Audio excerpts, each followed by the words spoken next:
Frankly with Telakapalli కార్యక్రమానికి స్వాగతం. నేను బ్రహ్మనాయుడు. సో మనతో ఉన్నారు తెలకపల్లి రవి గారు. రవి గారు నమస్తే సార్. నమస్తే బ్రహ్మనాయుడు.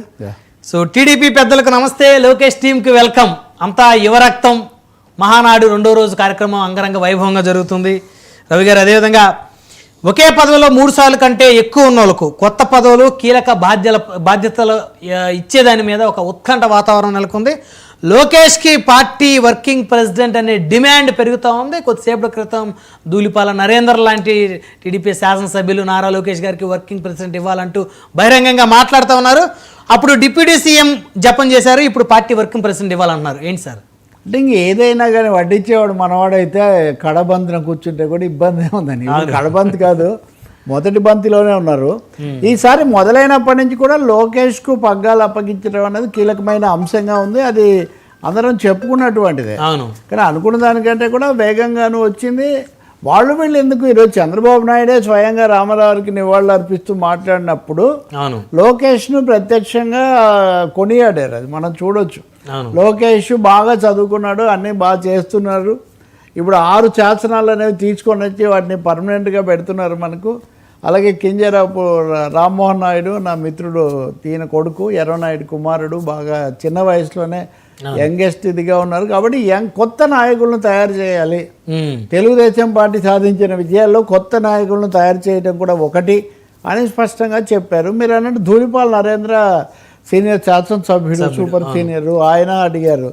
ఇంకేమో అధ్యక్షత వహించి నడిపిస్తున్నటువంటి పయ్యావులు కేశవ్, ఆయన సమయం ఆసన్నమైంది, ఇప్పుడు చారిత్రక అవసరం లోకేష్ను వర్కింగ్ ప్రెసిడెంట్ను చేయడం అని ఆయన చెప్పాడు. కాబట్టి అన్ని విధాలా కూడా రంగం సిద్ధమవడమే కాదు, ఆ నినాదాన్ని కూడా తెర మీదకి తీసుకొని రావడం స్పష్టంగా మనం చూస్తాం. ఇందాక అన్నట్టుగా టీడీపీ పెద్దలకు నమస్తే అంటే ఒకటి రామారావు గారి జరుపుకోవటం, పుట్టినరోజు 102వ జయంతి జరుపుకుంటూ రామారావు మీదేమో అశోక్ గజపతిరాజు, గోరంట్ల బుచ్చయ్య చౌదరి, తర్వాత టీడీ జనార్దన్ వీళ్ళు మాట్లాడారు. అంటే సీనియర్స్తోనేమో మాట్లాడిచ్చారు. కానీ మెసేజ్ ఏంటంటే యంగ్స్టర్స్ కావాలి, యంగ్స్టర్స్ రావాలి. ఇంతకుముందు కూడా ఒక యంగ్ బ్రిగేడ్ ఉంది. చంద్రబాబు నాయుడు చాలా సూటిగానే ఆ విషయం చెప్పడం మనం గమనిస్తాం. కాబట్టి all set for Lokesh take over. So ఇక యువరాజుకి పట్టాభిషేకమే తరువాయే సార్. ఇప్పుడు సూపర్ 6 నుంచి ఎల్లో 6 దానికి లోకేష్ ఒక 6 సూత్రాలు పెట్టాడు. అవి చాలా అవసరం అని చంద్రబాబు 1-2 సార్లు నొక్కి చెప్పడం మనం చూస్తాం. కాబట్టి ఇంకా లోకేష్ దాన్ని తీసుకొని ఆ ప్రకటన చేయడమే తరువాయినట్టుగా ఉంది. ఈరోజు రామారావు గారిది అంటే మీరు చూడండి, వాళ్ళు పెట్టిన ఫోటో ప్రదర్శన కూడా నేను ఈరోజు వాళ్ళు బలపరిచే పత్రికల్లో కూడా చూస్తున్నా. పెద్ద పత్రికల్లో 3 తరాలు అని పెట్టారు. అంటే ఎన్టీఆర్ ఫోటోలు, చంద్రబాబు ఫోటోలు, లోకేష్ ఫోటోలు. అంటే ఇది ఆటోమేటిక్గా ఈ ప్రాసెస్ జరిగిపోతుంది అని వాళ్ళు అది చెప్తున్నారు. అందులో ఇంకేం లేదు. కాకపోతే ఈరోజు ప్రసంగాలు మనం చూస్తే చంద్రబాబు నాయుడు నిన్నటికి ఈ రోజుకి మనం ఆ తేడా గమనిస్తాం. ఈరోజు ఆయన అనేక వార్నింగ్లు, హెచ్చరికలు, ఉదాహరణకు నేరస్థ శక్తులకు హెడ్డింగ్. నేరస్థ శక్తులు అంటే వాళ్ళు జగన్, ఆయన వీళ్ళని ఎప్పుడు అదే కదా వాళ్ళు పర్యాయ పదం అది వాడుతూ ఉంటారు. ఈ నేరస్థ శక్తుల పట్ల మనం చాలా అప్రమత్తంగా ఉండాలి. మనమే తప్పు చేస్తుంటాం, పొరపడిపోతుంటాం. నేనే చూసి వివేకానంద రెడ్డి నిజంగా గుండెపోటుతో పోయాడేమో అనుకున్నా. నన్ను కూడా తప్పుదోవ పట్టించారు. తర్వాత పైగా నా చేతిలో కత్తి పెట్టారు. తర్వాత ఏమో కాబట్టి వీళ్ళ పట్ల మనమే పక్కదోవ పట్టిపోతాము. ఇప్పుడు అలాగే ఈ మొన్న వీరయ్య చౌదరి హత్య కూడా కొంతమంది అందులో నుంచి మన పార్టీలోకి వచ్చారు. వీళ్ళే మళ్ళీ ఇదంతా చేశారు. అంటే కోవర్ట్లు వస్తున్నారు, మనతోనే చేయిస్తున్నారు, మన మధ్య ఇది పెడుతున్నారు. కాబట్టి చాలా పారా హుషార్, ఖబర్దార్ ఏమో నేరస్తులు, ఖబర్దార్ పార్టీ కార్యకర్తలు, పారా హుషార్. మనం చూడండి, వివేకానంద రెడ్డి దగ్గర నుంచి వీరయ్య చౌదరి హత్య వరకు కూడా అన్ని చోట్ల మనల్ని మిస్లీడ్ చేస్తున్నారు, మనకే జరగకుండా మన చేతిలో కత్తి పెడుతున్నారు అని తీవ్రమైన హెచ్చరికలు. అంటే నిన్నేమో అన్ని సీట్లు మనకే వస్తాయన్న ఆ అలసత్వం ఏమి పనికిరాదు. ఈ శక్తులు చాలా హుషారైనవి, మనల్ని దెబ్బతింటామని. ఇంకో మాట 2-3 మాటలు అన్నారు. మరి ఎందుకు అన్నారు? కానీ వలస పక్షులు వస్తుంటాయి, పోతూ ఉంటాయి. అంటే ఎవరైనా ఉన్నారా ఇప్పుడు? వలస పక్షులు ఎవరైనా వచ్చారా? వీళ్ళు ఉండకపోవచ్చు.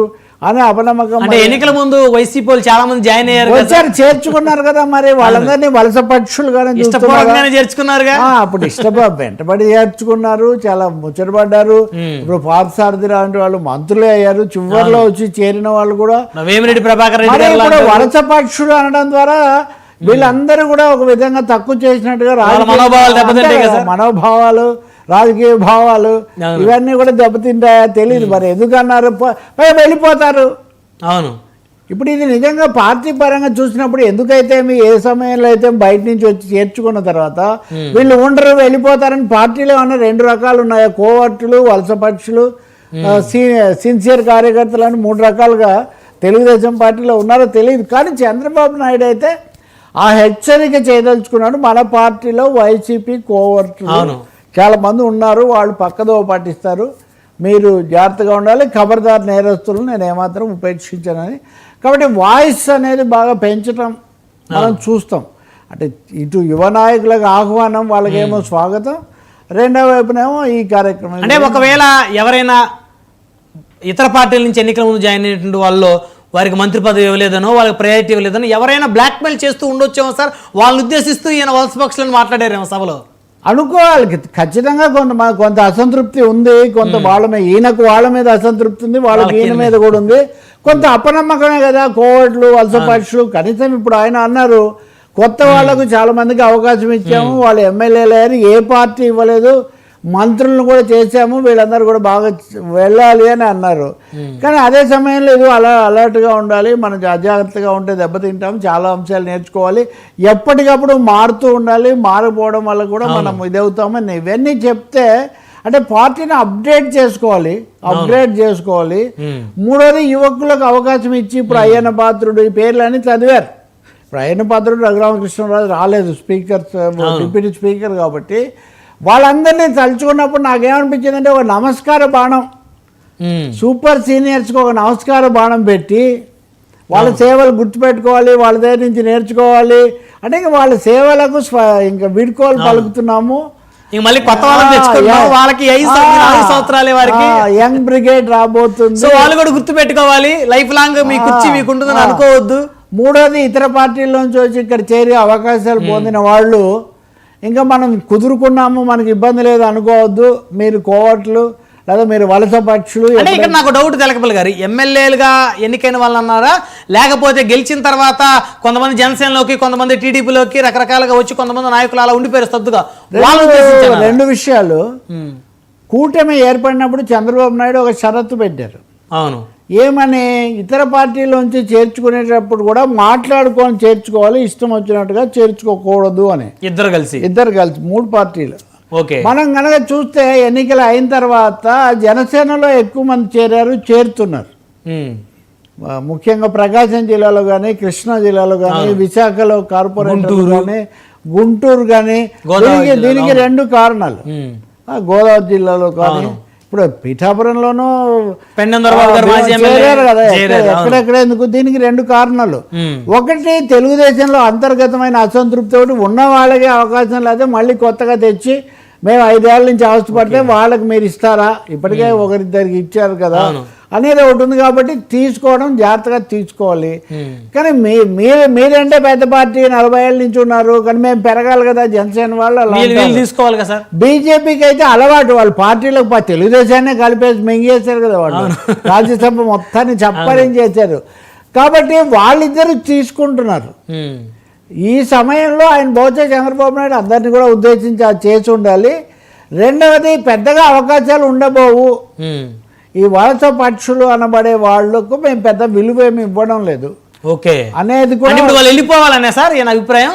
తీసుకోవడం లేదు, మీరు పెద్ద మా మీద ఆశలు పెట్టుకోకండి. ఉదాహరణకు ఎవరో ఎందుకు, విజయసాయి రెడ్డి తెలుగుదేశానికి పెద్ద కానుక ఇస్తున్నాడు, కడప ఎన్నికల మహానాడు ముందు ఇదంతా అయింది, కానీ అదేం జరగలేదు కదా.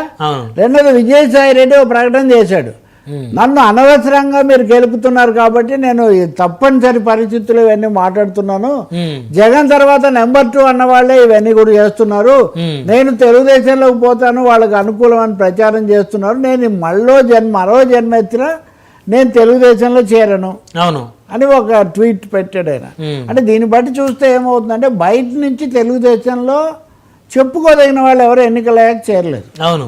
అంటే చంద్రబాబు నాయుడు వ్యాఖ్యలు ఎన్నికలకు ముందు చేరిన వాళ్లకు వర్తిస్తుంది, అంతే కదా. తర్వాత ఎవరిని చేర్చుకోలేదు కాబట్టి. రెండోది వాళ్ళు ఎలాగో చేర్చుకోలేదు, మన మీద అవిశ్వాసం ఉంది కాబట్టి మనం జనసేనలోనే వెళ్ళి చేరదాం. జనసేన ఏమో పెరగాల్సిన బలపడాల్సిన పార్టీ. అవును. రెండోది పవన్ కళ్యాణ్ నేను కేవలం ఆదర్శంగా ఆచరణకు దూరంగా ఉండబోట్లేదు, ఆర్థిక వనరులు, స్థానిక పునాది, సామాజిక నేపథ్యం కాస్త పట్టు ఉన్న వాళ్ళను మేము ఎంపిక చేసి చేర్చుకుంటామని కూడా ఆయన ప్రకటన చేశారు. కాబట్టి ఆ విధంగా చూస్తే చంద్రబాబు మాట్లాడిన తీరు జనసేనకు పవన్ కళ్యాణ్కు అనుకూలం, వాళ్ళు అయితే పాలు పోసినట్టే భావించాలి. వాళ్ళు అంటే ఇంకెక్కడ లేదు కాబట్టి అవకాశం అక్కడ పోతారు కదా. సహజంగా ఇప్పుడు దాదాపు 2 ఫోటోలు ఉంటాయి కదా ప్రభుత్వ కార్యాలయంలో, ముఖ్యమంత్రి, ఉప ముఖ్యమంత్రి. ఇంకోటి కూడా చూడండి, నిన్న మనం మాట్లాడాము దాన్ని, వీక్షకులు కూడా బాగానే చూశారు. ఏది జనసేన పవన్ కళ్యాణ్ అనే పేర్లు వాళ్ళకు ప్రాముఖ్యత ఇవ్వడం అనేది పెద్దగా జరగలేదు. ఈ రోజు కూడా ఇతర నాయకులు ఏదో ప్రస్తావిస్తున్నారు తప్ప చంద్రబాబు నాయుడు కానీ లోకేష్ కానీ అదేమి రావట్లేదు. 2 రోజులు రాలే, చాలా సాధారణంగా అనడం తప్ప. కానీ పవన్ కళ్యాణ్ మటుకు ట్వీట్ చేసి మరి వీళ్ళకి అభినందనలు ట్విట్టర్ లో చేశారు, ఫేస్బుక్ లో చేశారు, మనం కలవడం లెటర్ ప్యాడ్ రిలీజ్ చేశారు. అంటే వాళ్ళు పిలవాలి, నిజంగా పిలవడమో సుహృద్భావమో ఇదో లేకుండా. అంటే నేనైతే మీరు నా పేరు తలిచినా తల వచ్చకపోయినా నేను జగన్కు వ్యతిరేకంగా ఓడించాలి కాబట్టి పొత్తు పెట్టుకున్నాను, నేను ఉంటాను, మనం కలవడము పోరాటం ఇలా అయిందని. కూటమి అన్నది ఒక్క మాట ఒక్కసారి వాడాడు చంద్రబాబు. అవును. కానీ ప్రత్యేకించి జనసేన అదేం చెప్పలేదు, అసలు ఆ అంశాలు పోలేదు. కాబట్టి ఇక్కడ జనసేన అనేది తనను తాను బలపరచుకోవటం, చేర్చుకోవటము, అలాగే పవన్ చెప్పిన ఈ శుభాకాంక్షల ద్వారా కూడా దాన్ని ఏమంటున్నారు, పవన్ కళ్యాణ్ చంద్రబాబు నాయుడుకే కాకుండా రెండో దాంట్లో విద్యాశాఖ మంత్రి నారా లోకేష్కు అనే అభినందనలను కూడా పెట్టాడు. కాబట్టి ఇక్కడ పోటీ లోకేష్ పవన్ మధ్యలోనే అంటున్నప్పుడు లోకేష్ అధికారికంగా పవన్ పేరు తీయకపోయినా నిజంగా పవన్ ఇచ్చింది ఇక్కడ అభినందనలు అయినతో పాటు ఒక విధంగా పెద్ద మనసు నేను చూపించాను అని చెప్పి ఒక ఇది కూడా కనిపిస్తుంది. మీరేమో నా పేరు తీయలేదు, ఎన్టీఆర్ గారికి కూడా పవన్ కళ్యాణ్ గారు ఒక లెటర్ ప్యాడ్ రిలీజ్ చేసి ఎన్టీఆర్ కూడా పెట్టారు అది. కాబట్టి ఎన్టీఆర్ విషయంలో కూడా ఇప్పుడు ఎన్టీఆర్తో ఎట్లా ఉందంటే తెలుగుదేశం కథ ఎవరో అంటున్నారు, ఇప్పుడు ఒకరినొకరు పొగుడుకున్నారు, లోకేష్ను పొగిడారు, చంద్రబాబును పొగిడారు. అదే వీళ్ళందరూ పొగుడుకోవడం కాకుండా ఎన్టీఆర్ ఏ ఇమేజ్ తయారు చేయించి ఎన్టీఆర్ తో కూడా తన తర్వాత చంద్రబాబు పాలనను, మరీ ముఖ్యంగా లోకేష్, నా మనోడు లోకేష్ చాలా బాగా చేశాడని పొగిడిస్తున్నారు. కాబట్టి పొగడ్తలు కొంచెం ఎక్కువయ్యాయి. ఇంకా మరీ ఆత్మస్థుతి అనండి, లేకపోతే అధినేతల స్థుతి అనండి, హద్దు మేరకూడదు కదా. అదే కొంచెం మరి మధ్యాహ్నానికైనా బ్యాలెన్స్ చేస్తారేమో తెలీదు. ఇంకోటి కదా, ఇది ఒక పెద్ద సమస్య. బ్రహ్మనాయుడు బాగా పొగిడాడు అంటే మళ్ళీ తెల్లపల్లి రవి పొగడకపోతే నేను ఎక్కడ వెనకబడిపోతానని, నువ్వు 2 పొగిడితే నేను ఇంకో 3 పొగుడుతాను. కాంపిటీషన్ ఈ పొగడ్తల పోటీలాగా మారిపోయిన ఒక పరిస్థితి కూడా వస్తుంది. సో పొగడ్తలతో ఆగకూడదు కదా, ప్రత్యర్థుల మీద దాడి కూడా. ఈ 2 మనకు.